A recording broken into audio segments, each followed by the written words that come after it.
Bitar Podcast de hoje já começou, o tema hoje é saúde, você vem junto com a gente nessa conversa. Quero começar te perguntando uma coisa que eu tenho quase certeza que você já ouviu, principalmente se você for jovem. Ganhar músculo e rápido. Tenho certeza que isso atrai muita gente, mas você sabe que também é muito perigoso, tudo que vem junto com essa frase. E por isso, nós convidamos dois especialistas. Tenho certeza que você vai sair do Bitar Podcast de hoje muito mais preparado para atingir seus objetivos de uma maneira saudável. Para isso, te apresento primeiro a Juliana Vilela. Ela é graduada em Medicina pela Universidade Federal de Uberlândia, com residência em Clínica Médica, Endocrinologia e Metabologia pela mesma universidade e chega junto com a gente hoje. Bem-vinda, viu, Juliana? Obrigada, vai ser um prazer aqui participar com vocês. Com a gente também o Ricardo Nascimento, que também é médico pela Universidade Federal de Uberlândia, fez residência médica em cirurgia geral, também na UFO, pós-graduação em nutrologia pela Santa Casa de São Paulo e tem título de especialista em medicina esportiva em nutrologia e também está junto com a gente. Bem-vindo, viu, Ricardo? É uma honra estar aqui com você. 50% do meu xará. Saiba da pergunta. Olha só, gente, a gente vê cada vez mais, principalmente os jovens, mas eu tenho certeza que não tem idade para as pessoas que querem ganhar músculo de uma maneira rápida ou são atraídas em busca por aquele corpo perfeito. E isso traz algumas consequências, alguns riscos, principalmente pela venda de anabolizantes, que está cada vez mais comum, principalmente na internet. E muitas vezes vem a atração dessa busca, mas o perigo o pessoal esquece, deixa de lado ou muitas vezes nem aparece quando buscam por isso. Antes da gente falar sobre os riscos de anabolizantes que está na rotina de muita gente, infelizmente, não pelo uso, mas principalmente pela busca ali nas academias, enfim, queria saber de vocês, pelos pacientes que vocês recebem, de onde vem essa busca por esse corpo que perfeito? É pelas redes sociais? O que leva as pessoas a buscarem esse caminho mais rápido e perigoso por esse corpo ideal? Então, existe hoje uma pressão muito grande da mídia, né, de uma forma geral. Então, assim, os artistas, as blogueiras, né, tudo leva a crer que o ideal é você ser muito magro, né, ter aquele corpo perfeito, né, uma musculatura toda definida. Existe muito isso na mídia, que isso aí é o padrão de beleza, é o padrão de saúde, né, quando, na verdade, o que está por trás daquilo ali muitas vezes são vários riscos para a saúde, né, e que não aparecem, né. A pessoa acha que aquele corpo perfeito e que tá ali, né, aquele padrão de beleza foi conquistado com atividade física regular, com dieta saudável e não é bem por aí. Então existe muita pressão para as adolescentes, né, principalmente as meninas no caso, né, e também para os meninos, mas mais em cima das meninas. Uma pressão para ter aquele corpo padrão, né, aquele perfil de magreza e tudo mais. E Que não é verdadeiro. que não é verdadeiro. Muitas vezes por trás daquilo ali tem Photoshop, tem Cirurgia plástica. cirurgia plástica, às vezes a pessoa tem uma rede de apoio muito grande, né, então ela posta ali que tá o tempo todo na academia, que tá malhando 24 horas por dia, né, e a pessoa que tem que trabalhar, fazer as suas coisas, né, correr atrás do dia a dia mesmo, não vai ter aquele tempo disponível, né, e nem talvez dinheiro para investir numa plástica, né, em procedimentos e tudo mais. Então gera um certo sofrimento, vamos dizer assim, nas pessoas. E o jovem, querendo ou não, ele é mais suscetível a isso, a buscar esses padrões, né. O mundo real é bem diferente desse recorte, né, dos stories ali que dura 15 segundos, pro resto do dia que dura 24 horas na rotina desses jovens, os adultos também, muito distante. Você falou sobre essa questão das meninas. Ricardo, existe algum grupo que está mais suscetível à busca também por esses anabolizantes, por esse caminho mais curto? Normalmente as meninas mais novas que estão na escola, que tem muitos colegas que influencia, né? Rede social também, imagino que seja um... Hoje a rede social é muito visual também, né? Tudo é foto. Antigamente, na nossa época, quando a gente era mais novo, rede social era conversar, era Facebook, que às vezes nem tinha foto, Orkut, tudo, era mais... Hoje não, é uma foto e a partir dessa foto colocam um filtro, colocam em determinadas coisas ali que vira o real para aquela pessoa, né? Aquela pergunta que o pessoal tem feito, e fora dos stories, como é que tá a vida, né? Porque muitas vezes a quantidade de filtros chama a atenção e já tem até um movimento para as pessoas que baniram os filtros, né? Para terem essa relação mais saudável até com as redes sociais. Mas a gente sabe que o impacto disso é muito preocupante. A Sociedade Brasileira de Endocrinologia e Metabologia fez um estudo que mostra que desde 1996 tem tido um aumento no uso de anabolizantes. Para você ter ideia, até os dias atuais, desde 96, um aumento de 39% no uso de anabolizantes entre os estudantes de nível fundamental, 67% entre os estudantes de nível médio e 84% para aqueles que estão no terceiro do ensino médio, no último ano do ensino médio, justamente por essa exposição. Existe um papel, acho que até nessa conversa, ser levada para as escolas, né? Porque existe ali um grupo mais suscetível, meninos e meninas que trocam essa ideia dentro da escola, e nessa busca, impactados pela rede social, acho que também tem um dever ali da escola poder agir dessa maneira, e por isso a importância do Bitar Podcast em levar também nesse processo de educação essa conscientização para o uso de anabolizantes. Já chegaram pacientes dessa faixa etária, 15, 16, 17 anos, que trocaram essa ideia, queria usar anabolizante, e aí vocês mostraram que havia ali muito impacto dessa conversa na escola e agora essa conscientização? Chega bastante paciente. Tem muito adolescente, 15, 16 anos, que chega pra gente já com a ideia fixa de usar, às vezes até com a mãe, com o pai apoiando fazer o uso de anabolizante e tudo. Só que é um indivíduo que ainda tem muito potencial, ele tá jovem, pode por ele mesmo conseguir esses músculos, só que quer cortar o caminho. Às vezes por conta dos colegas, às vezes já tem colega, às vezes até mais velho, irmão, tudo que já faz isso, e querem Os atalhos. os atalhos para Porque é muito sedutora, né, a proposta do anabolizante, né? É muito mais fácil você buscar esse caminho, né? E usar esses hormônios aí para ganhar músculo mais rápido, e realmente isso acontece, né? É um caminho mais rápido do que buscar academia, os suplementos que são saudáveis, né? A alimentação correta, né? Vai ser mais demorado. O processo saudável ele é mais demorado. Então, eles querem encurtar o caminho, mas muitas vezes eles desconhecem o tanto de riscos que está ali por trás, né? São muitos, e nós vamos esclarecer isso aqui no Bitar Podcast de hoje, mas vamos fazer uma espécie de glossário para esse início de conversa. Diferenciar o que é o anabolizante e o que é o suplemento. Existe muita diferença entre esses dois. Uhum. Então, os anabolizantes, eles são hormônios. Na sua maioria, eles são derivados da testosterona, né? Essa é a grande diferença.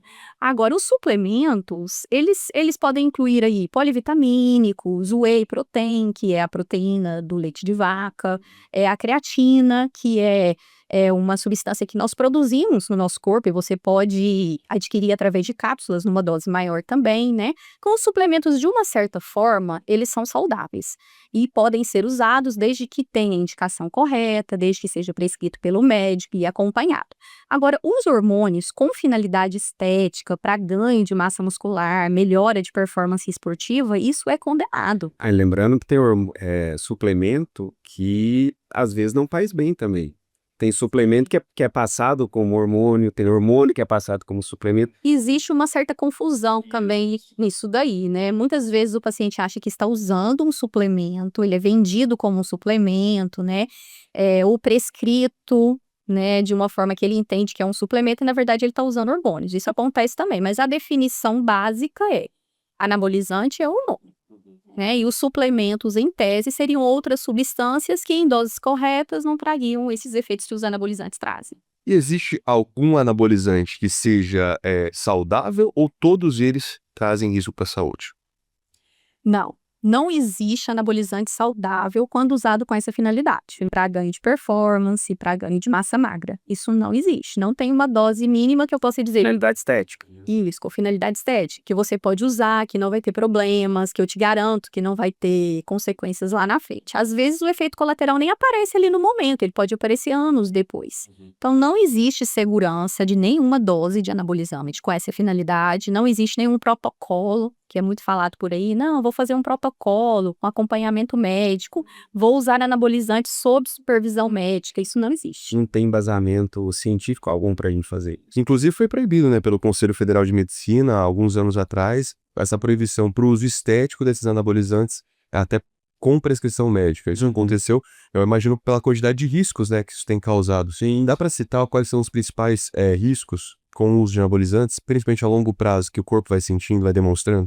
A longo prazo, normalmente, dá problemas hepáticos, pode dar uma insuficiência hepática, pode provocar até câncer hepático.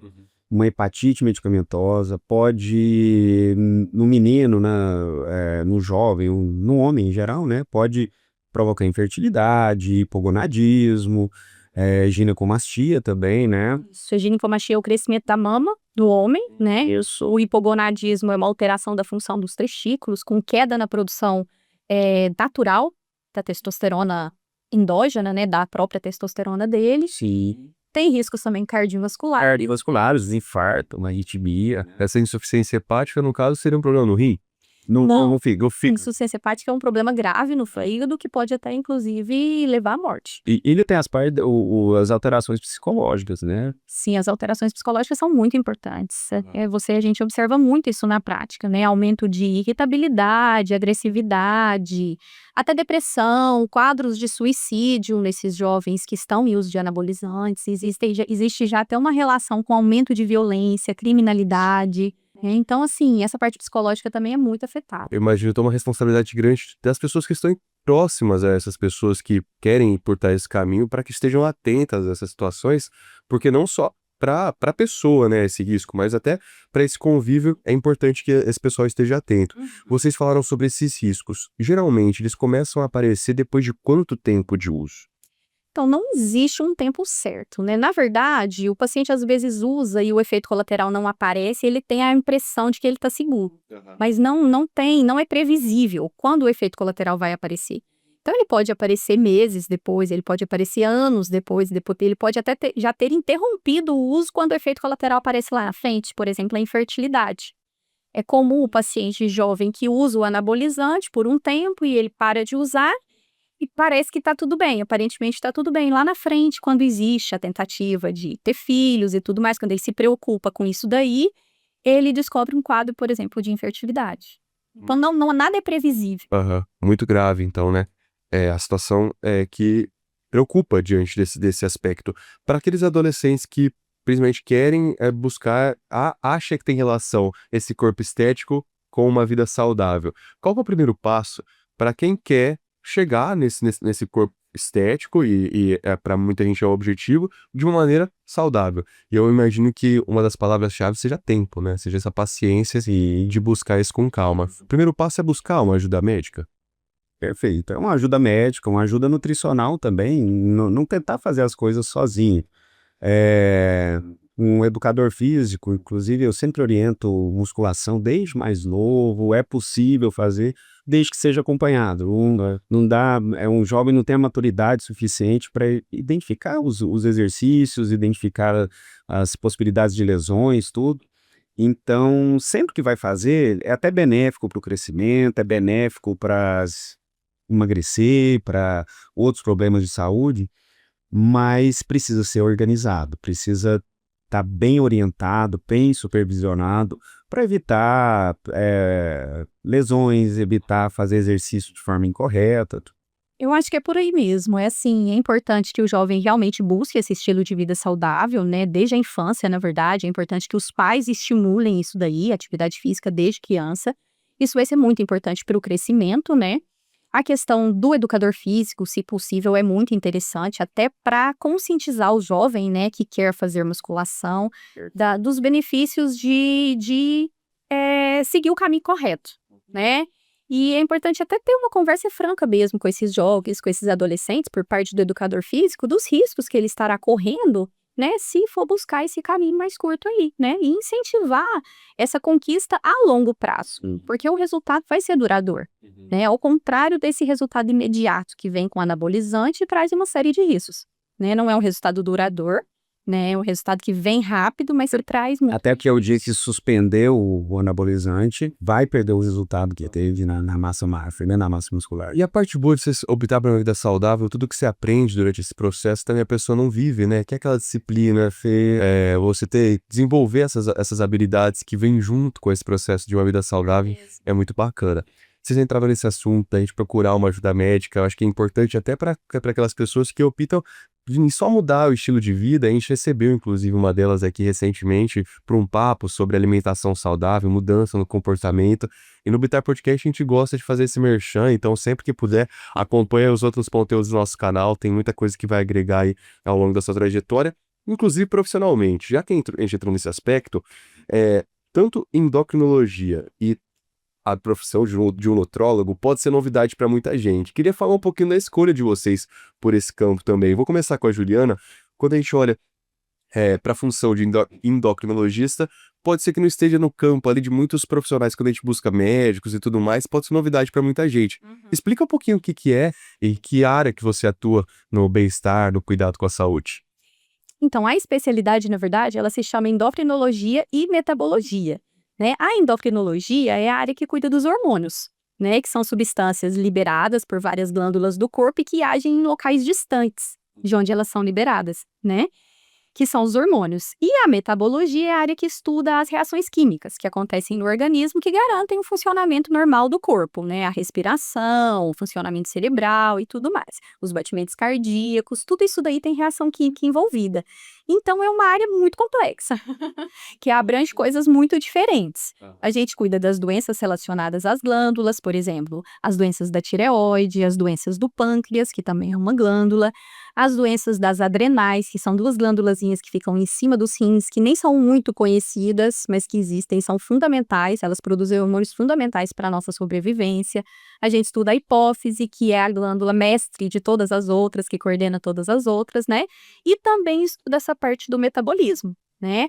Relacionado ao metabolismo, a gente vê aí alterações nas gorduras do sangue, que são colesterol e triglicérides, né? Que são várias reações ali que acontecem para liberar essas substâncias no sangue. A gente estuda alterações da glicose, né, diabetes, pré-diabetes. A gente estuda alterações também ósseas, que também estão ligadas com o metabolismo, também estão ligadas com hormônios, né? E assim, a nossa atuação específica, a gente trabalha mais com a parte de obesidade e doenças metabólicas. Obesidade, diabetes, problemas de colesterol, triglicérides, alterações da glicose também, não diabéticas. A gente optou por estudar mais a síndrome metabólica, que são essas doenças que eu falei, e a obesidade, que é uma doença extremamente prevalente na população. Enquanto a Juliana falava, eu estava lembrando das aulas de biologia e entendi mais uma vez por que eu fiquei de recuperação. Quase nada disso. Ô, Juliana, eu queria que você colocasse um pouquinho aqui, por que você escolheu esse caminho ao longo da sua trajetória profissional enquanto médica? Então, a endocrinologia, ela é uma especialidade, assim, o que mais fascina na endocrinologia é porque é uma especialidade que muda o curso das doenças crônicas. Então, assim, o paciente da endocrinologia, ele não vai lá um dia e não volta mais. É um paciente que vai seguir junto com o médico um caminho longo, porque as doenças crônicas, elas vão te acompanhar a vida toda, elas não têm cura, né? O diabetes, a obesidade, o sobrepeso, os problemas de colesterol, triglicérides, eles não têm cura. Eles têm tratamento. Então, você precisa ter um elo muito firme com o endocrinologista, é como se fosse um casamento.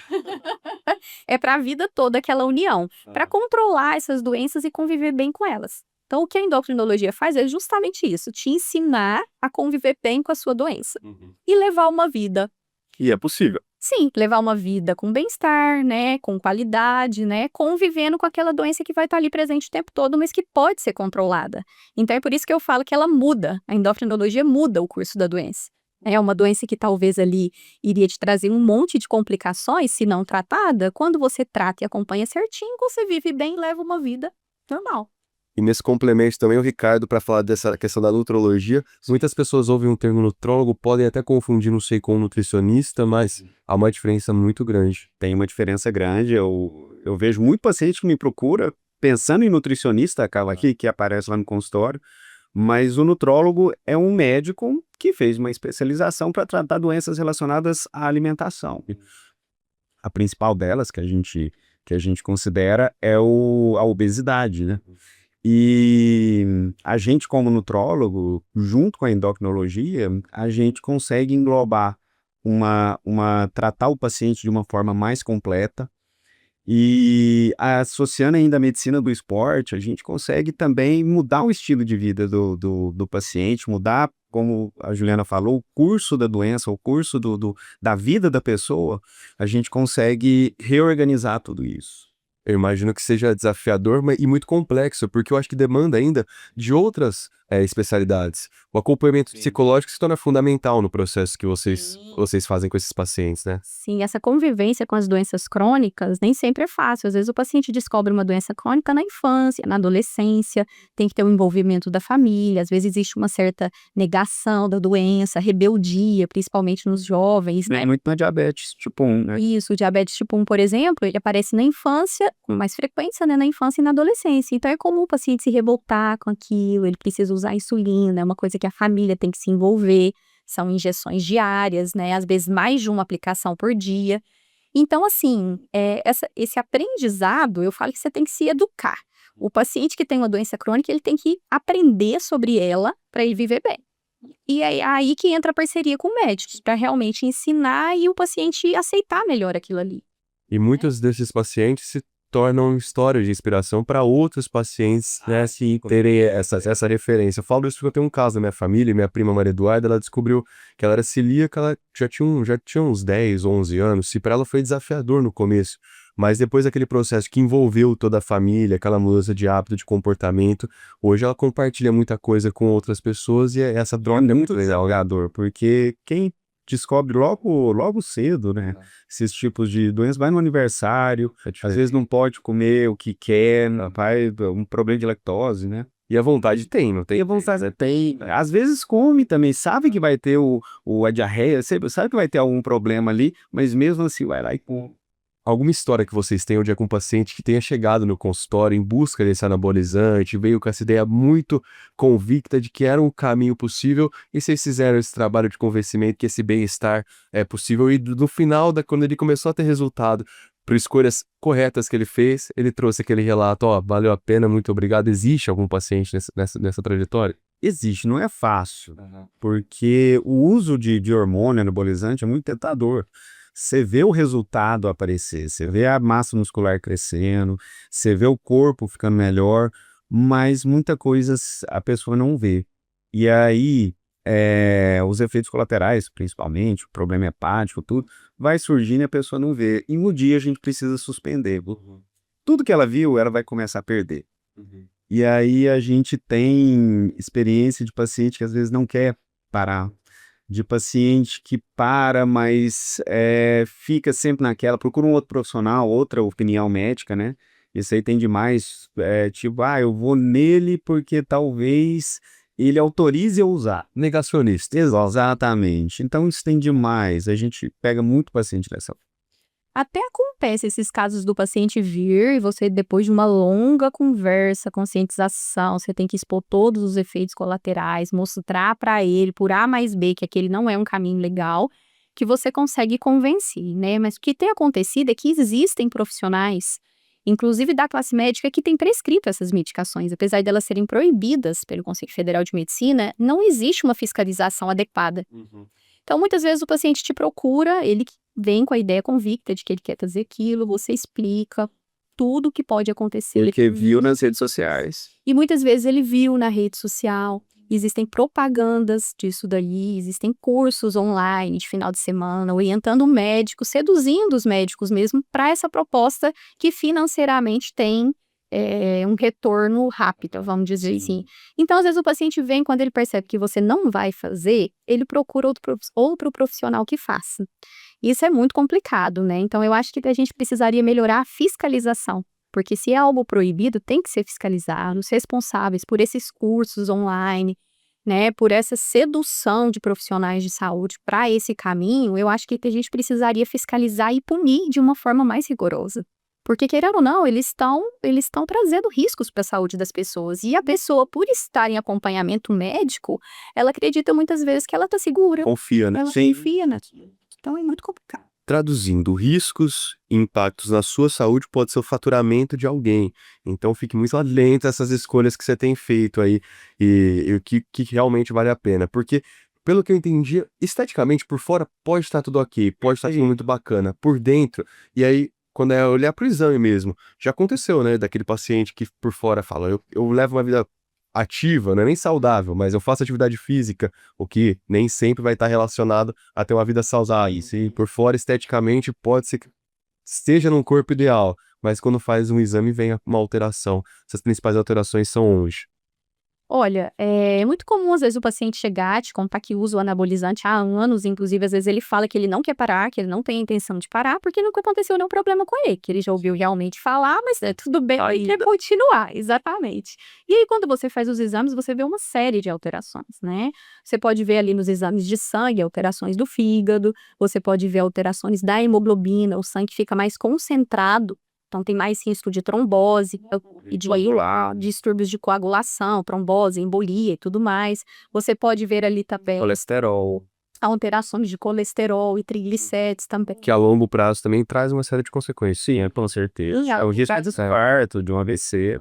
Você pode ter a formação de placas ali ao longo dos anos por aumento desse colesterol ruim, né? E do triglicérides também. Então, é uma aterosclerose precoce, uma formação de placas precoce, e lá na frente um aumento de risco de infarto.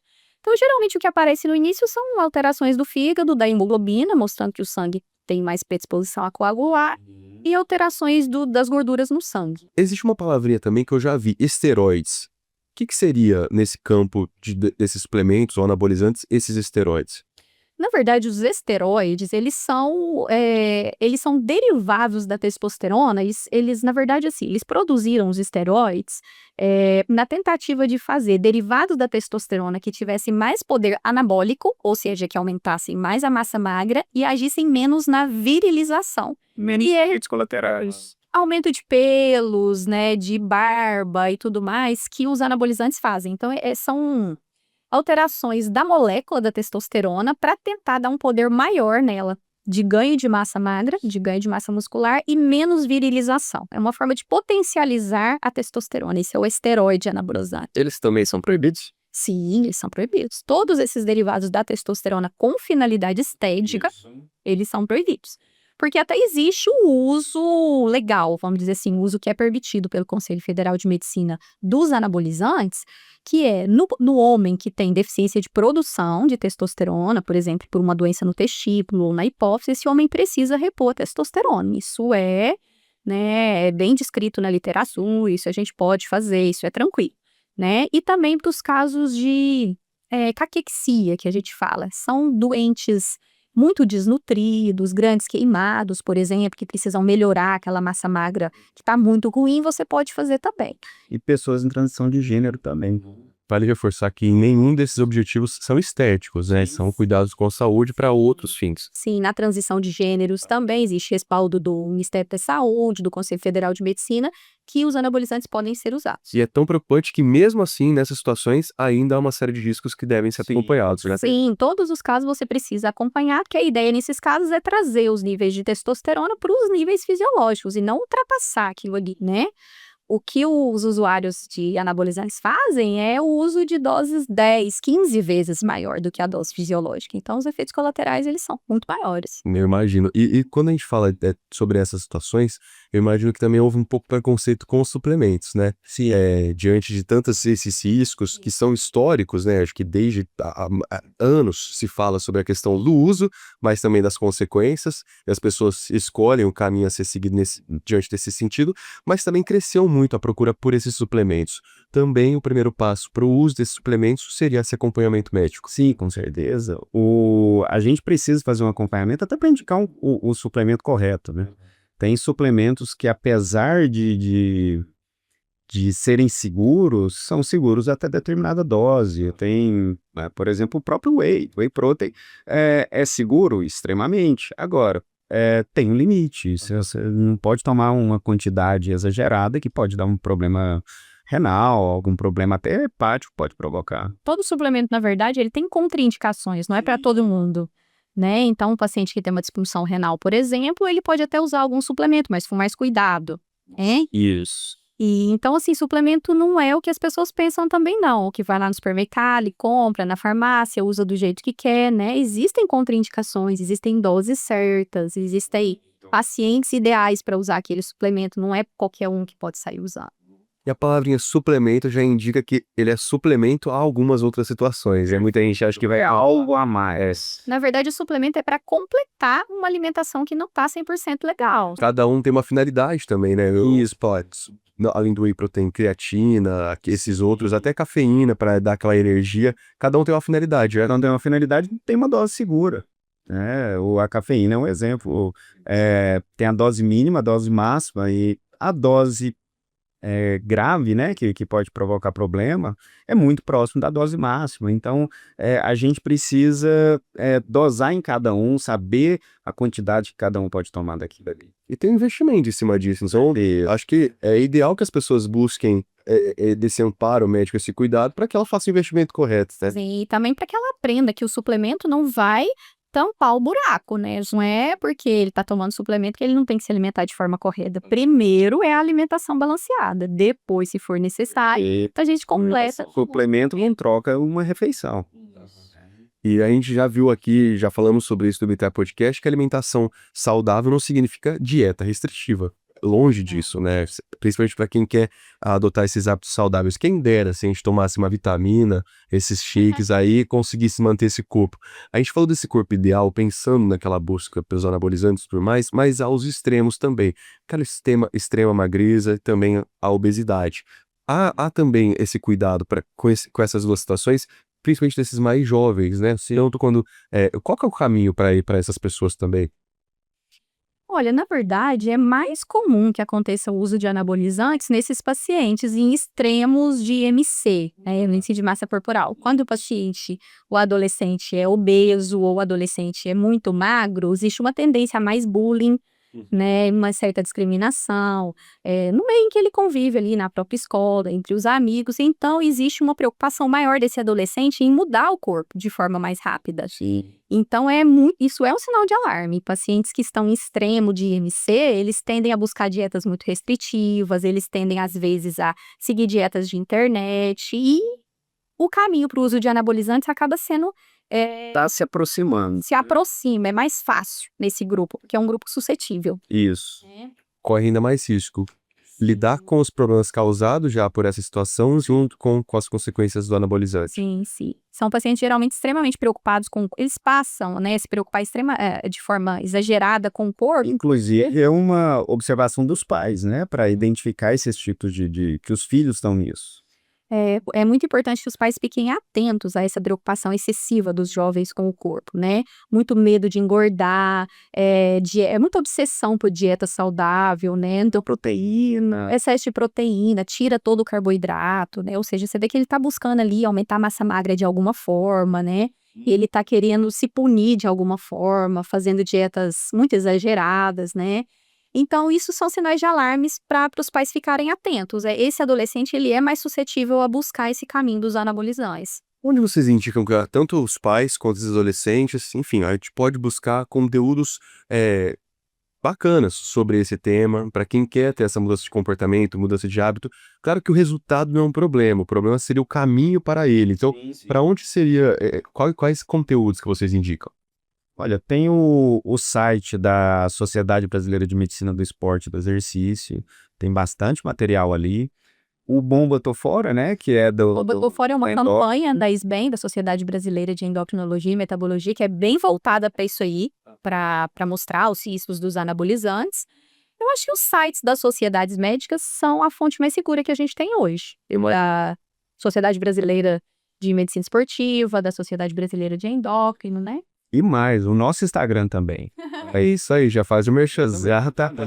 A gente posta também tudo sempre nas nossas redes sociais, conteúdo embasado, com boa relevância. Então, eu acho que vale a pena. Corpore.ud. Corpore.ud, vocês falaram o nosso Instagram, o perfil é o mesmo. Acho que vocês já perceberam que um complementa um pouco a fala do outro. Qual que é o motivo disso? Então, na verdade, a nossa ideia principal do nosso consultório é essa abordagem conjunta mesmo, porque são duas especialidades muito afins, que se completam muito, né? É difícil uma doença na endócrino, na verdade é difícil uma doença na medicina que não precise de mudança de hábitos, que não precise de melhora da alimentação, que não precise de atividade física regular. Então, é muito complementar. Eu imagino que essa mudança de hábito deve ser muito saudável até a gente começa a sentir aqueles efeitos. O sono melhora, eu me torno uma pessoa mais agradável. Quando você começa a mudar, vem tudo junto. Você melhora o sono, melhora a alimentação, aí o exercício físico. Deixa eu aproveitar esse papo então, porque a gente falou que o primeiro passo é a busca por uma ajuda médica. Quando esse paciente chega no consultório, Onde começa o trabalho para ir em busca desse resultado? Como que vocês fazem essa abordagem? Ele sai dali com o que já? Você fala um paciente que busca ganho de massa magra, melhora da composição corporal. Exatamente. Olha, a gente começa, na verdade, ele passa pelas duas abordagens, né? Tanto comigo quanto com o Ricardo. Às vezes ele chega através do nutrólogo e depois vem na endócrina. Às vezes ele chega pela endócrina, ele busca primeiro o endocrinologista, depois ele entende a importância de ter os dois e passa com o nutrólogo, né? Então a gente costuma fazer uma avaliação hormonal, né, dos pacientes. Se o paciente é saudável, a gente faz uma avaliação hormonal básica, não precisa nada de exames exagerados, listas enormes com solicitações de vários hormônios. Você A pode... partir daí a gente solicita mais, se for necessário. Depois dessa primeira avaliação, se for necessário, a gente até complementa. Mas normalmente é uma avaliação hormonal básica, né? A gente olha aí a glicose do sangue, é uma avaliação hormonal e metabólica, né? A gente olha a glicose, o colesterol, a gente olha a tireoide, né? E avalia também exames de rotina, função do fígado, função renal, hemograma, né? E começa por aí, né? O Ricardo geralmente faz uma bioimpedância, né? Que Solicita as vitaminas. as vitaminas são importantes também, as principais, a vitamina D, vitamina B12, né? Isso. A gente faz uma bioimpedância para medir, para ver o quanto que ele tem ali de massa magra, ver a composição corporal. E a partir disso a gente organiza um plano de tratamento. A gente organiza a parte nutricional, a gente organiza a parte metabólica, a parte de atividade física também, a gente faz alguma orientação. Traça um plano alimentar, né? E para aquele paciente, um programa de atividade física também voltado para os objetivos dele. E o acompanhamento com o endócrino e o nutrólogo vai depender do objetivo principal, né? Normalmente o ganho de massa magra demora mais, então são retornos mais espaçados. Se é um paciente que quer perder peso, né? O sobrepeso, tem um sobrepeso, uma obesidade, aí os retornos precisam ser mais frequentes. Precisa ficar mais do pé, precisa puxar mais a orelha. Puxar mais a orelha, aí são retornos mensais a cada 40 dias, e aí a gente vai avaliando conforme os resultados. Colocar uma foto do médico na geladeira, né? Pra você repensar de qualquer coisa, na lista de compras. Eu imagino que o tema de anabolizante é um tema muito polêmico. A gente conseguiu esclarecer muitos termos, muitos caminhos que são adotados aqui durante o podcast de hoje. Pra terminar também de uma um pouquinho polêmica. Dia do lixo, pode ou não pode? Pode. Pode o dia do lixo. Pode, não pode. Tá vendo? Por quê? Não adianta a gente fazer uma dieta restritiva para aquele paciente seguir a semana inteira se ele não tem um alívio, se ele não tem alguma coisa para relaxar, para melhorar a ansiedade. Não adianta, por exemplo, eu tirar de uma adolescente, por exemplo, que está querendo perder o peso, tirar aquele chocolatinho depois do almoço. É aquilo que vai aliviar ela. No final do dia ela vai comer mais. Então, melhor a gente deixar, fazer meio que um controle de dano. Tá. E pra gente ter bons resultados. Então, a gente vive também. A gente tem que ter uma alimentação boa e passa por isso. Eu só não gosto muito do termo dia do lixo, que dá uma sensação assim, comida é lixo. Isso. É importante especificar isso. Dia do lixo, eu falo para os pacientes, não fala assim, porque comida não é lixo. Mas você vai ter os seus escapes, os momentos em que você vai poder comer seu docinho, né? Tem eventos sociais, uma festinha, tomar uma cervejinha, desde que tudo seja controlado, né? Depois dos 18. Sim. Depois dos 18, com certeza, é possível, né? Você tem que ter uma certa flexibilidade. Eu falo que a dieta você tem que seguir 80%, já tá bom. Perfeito. Né? Nada mais... E a regra que você faz é fazer as coisas certas, a exceção, que é comer errado uma vez ou outra, isso não vai te atrapalhar. Bom demais. Eu tenho certeza que vocês deram muita esperança para quem quer chegar nesses objetivos, adotarem hábitos saudáveis, e a gente vai junto nessa caminhada porque é constante, né? É uma escolha diária. Tem hora que aquela montanha-russa, tem dia que vai estar mais fácil, tem dia que vai estar mais difícil, e aí a gente vai seguindo. A gente tá terminando o podcast de hoje, já gostaria de agradecer mais uma vez, Fernanda Vilela, o Ricardo Nascimento, que vocês podem encontrar e continuar esse papo com eles através do Instagram, @corpore.ud. Falei isso, falaram bem. Agradecer, quero vocês de volta aqui para trazer mais assuntos, a gente ficar mais coisa, mais polêmica por aqui. Para terminar, queria que vocês deixassem um recado, uma mensagem importante, olhando inclusive para aquela câmera ali, para conscientizar esses jovens. Qual que é a principal mensagem, a principal forma de conscientizar não só os jovens, mas também estender esse recado aos pais por esses hábitos saudáveis? Começar pela Juliana. Vamos falar. Olha, o recado que eu queria deixar é que não existe atalho, né? Quando a gente está falando em relação à saúde, a gente tem que focar num resultado a longo prazo, né? Então, não buscar nunca esses resultados imediatos que os anabolizantes trazem, né? Os riscos que você vai correr para um resultado imediato são muito grandes. Então, vamos fazer as coisas certinhas, investe numa alimentação saudável, busca um profissional para te ajudar num plano alimentar, né? Vamos fazer atividade física regular. Esse é o caminho seguro, é o caminho correto. Se forem necessários suplementos, que sejam com prescrição médica, né? Não vamos buscar esse caminho dos anabolizantes. Não existe segurança, é um mercado muito sedutor, né? É um resultado rápido que cobra muito caro, né? Que você vai pagar muito caro por isso. Então, não é um caminho legal, não busque esse caminho, que você vai se arrepender mais cedo ou mais tarde, o resultado às vezes não vai vir naquele momento, o efeito colateral não vai vir naquele momento, mas vai te trazer prejuízos lá na frente. Então, quando a saúde está em jogo, o ideal é você seguir o caminho certinho, né? O caminho saudável. Esforço, Ricardo. Tem de ser. E outra coisa também é os pais ficarem de olho, né? Porque tem alguns sinais que o filho começa a apresentar que se ele não acolher, se ele não esclarecer tudo ali para ele, vai piorar, vai evoluir para uma Independente. dependência, né? Uma dependência de determinadas medicações, determinados hormônios. Então, também os pais têm que ficar de olho nisso, têm que acompanhar. Recados dados, mais uma vez, muito obrigado. Espero que vocês voltem para cá, então. Aí, com Vamos certeza. Não dá nem pra falar que foi um podcast, hoje foi quase uma consulta. Assim, Ó, muito obrigado mais uma vez. E pra você, a gente se vê no próximo episódio.